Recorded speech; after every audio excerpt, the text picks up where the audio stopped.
Oh, hey, Wangless. Holy shit. Thank you, dude? Wangless. Wangles, what's up, man? Need less Wangless. Wangles, what up, dude? Wangles, and I kind of hope it's Wangless.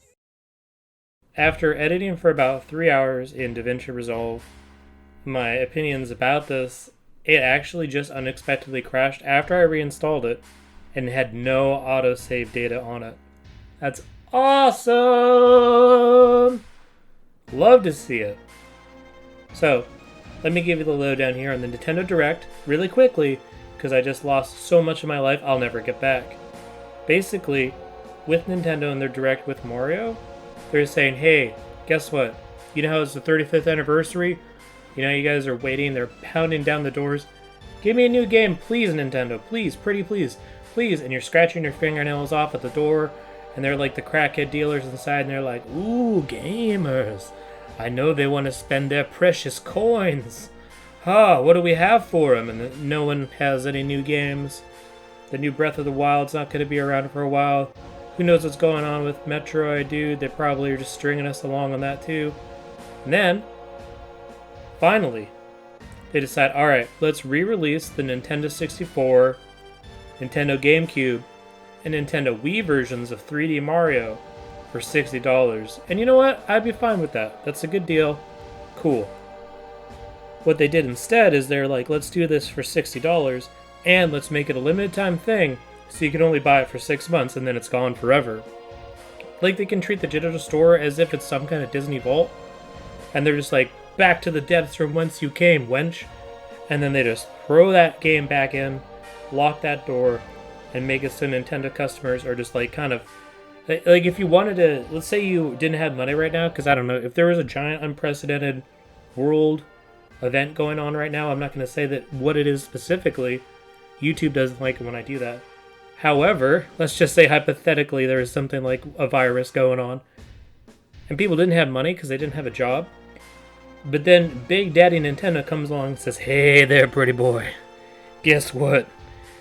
You have 6 months to cobble together your shekels and get yourself this game. With all these old games from your childhood, remember that last piece of dopamine that hit your brain when you were 10? You ain't getting any more until you play this game. If you don't got a Switch right now because they're not around and we haven't made enough to supply that demand, you got 6 months. You know, and it's kind of so strange. I don't know why you'd ever want to approach game selling this way.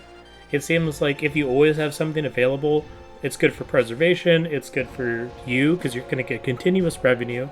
Like, you know this thing would sell so much. It'd be like the GTA, you know? How much is GTA 5 still selling? It's like in the top 10 every month for the MPD numbers for games that are sold. For some reason, for some godforsaken reason, they're like, hey, so we need to make our quarter really look good here, and it's not looking so great because people are poor.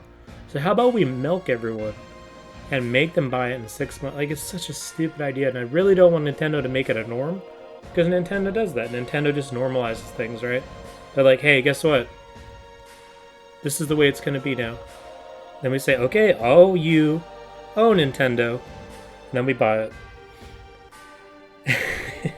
You know, they're even doing it the same thing with this Game & Watch that they talked about at the beginning of their Nintendo Direct, which is cool, right? It used to be a thing. You used to be able to buy it all the time. Now you can't.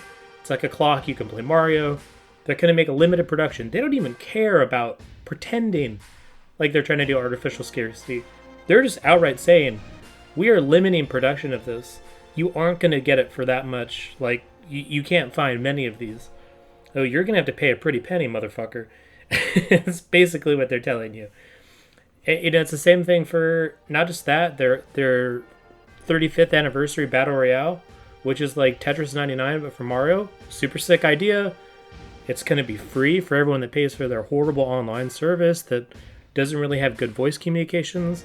If you want to talk to your friends when you play Mario Kart, you got to use Discord, because there ain't no way in hell you're going to use the voice thing on the Nintendo Switch unless you have like a PhD in computer science. I don't even know how the hell that works. And then they're like, hey, by the way, you know how this game is going to be really interesting and get an online presence going with Mario, and it's going to be cool and different. Don't worry. It's going to also go away in March 2021. Same exact time that they're going to stop selling this Super Mario 3D All-Stars for some reason. Now, would this be because they're trying to re-release it in some other capacity? There's a virtual store? Who knows? Nintendo surely won't tell you. It's the ridiculous, like the worst way you could treat your consumers. Because Xbox, they actually realize that they have no first-party games. It's like the flip. It's like 100%, or it's 180 degree. They're like, hey, we know that we don't have any really cool, likable characters right now. We know that Halo Infinite's like on the horizon, but it's not out still. We know that the Xbox One basically had no cool exclusives, but we're going to make it so cool for you to play third-party games on it. We're going to make Game Pass such a sick deal. We're going to provide things to you that make it so it's way better than playing anywhere else, basically. I mean, hell, man, I've played so many games for paying, for the Xbox Game Pass. I've played so many games I would have never played just because of that. I can't imagine Nintendo being like one half as nice as that to their customers ever. And then I forget, and I'm like, oh, that's right. It's Nintendo. I remember trying to get a Wii in 2006, and it was basically like you had to go over to your neighbor's house and like fight him to the death, issue him a challenge outside in front of his house, and you're like, whip out a giant sword, look at him in the eyes. I challenge you to a battle, so one of us may be able to play Wii Sports. And then you'd fight, sometimes you'd win, sometimes you'd lose an arm. And it was pretty hard to get an actual Wii back in the day. Pretty hard to get a Switch now for the remainder of 2020 because of COVID, manufacturing, but also because Nintendo has artificial scarcity is a real problem. And don't worry, they're still up to their bullshit. Yeah, don't get me wrong, I would love to play Super Mario 64 again, correctly, up-resed, on a Switch. Take it with me. That's exactly why I'd want to buy a Switch. You know what I don't want to do ever? Have digital time frames where I need to hurry my little ass to the store like a good little consumer I am. We all the way to the digital market. Yes, sir. Can I please give you my shekels, sir? And they're like, all right, you got in the 6-month window, baby. Here's your drugs. This is just going to create more of a secondary seller market. This is going to create a bunch of other problems. Now, whatever. Okay, that's fine. Nintendo can do that, and that's just a Nintendo thing. But does it set a precedent for the rest of the market? Is Sony going to start doing this with their weird exclusives that everyone loves? Could Xbox try to do this? I guess. I don't think they ever would, but what about PC games? What about people like the Epic Game Store? Where they're already doing this, basically, but they're just kind of buying out the competition. What if they limit themselves? Hey, you guys, guess what? There's only one way you can get the new Half-Life game, through the Epic Store. It's a terrible idea. Okay, never mind. That doesn't actually... The metaphor doesn't make sense. Let's say, okay, Valve does it. Hey guys, only for the next 6 months can you get Half-Life 3. After that, it's gone forever. Hey, that's just not a cool thing to do to the customers that have been waiting for your games and support you. There's so many other conditions I can think of where people would not be able to go out and give Nintendo the money. And it seems so strange to me that Nintendo thinks they're even close to a position to do this just because they have Mario. Please think about, do you know how digital goods work? Do you know how digital stores work? Do you understand the internet? Do you understand servers? This costs you nothing. It's less expensive than physical. It's not costing you money. Not really. Yeah, I guess there's a server you have to put it on.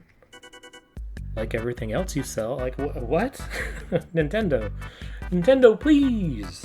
Anyway, that's my little rant on Nintendo, and I'm not going to actually edit this at all because I'm so disappointed that my software crashed after editing for 3 hours, and I had all these funny pictures and these videos, and it's over. My life, over. It's ruined. Over!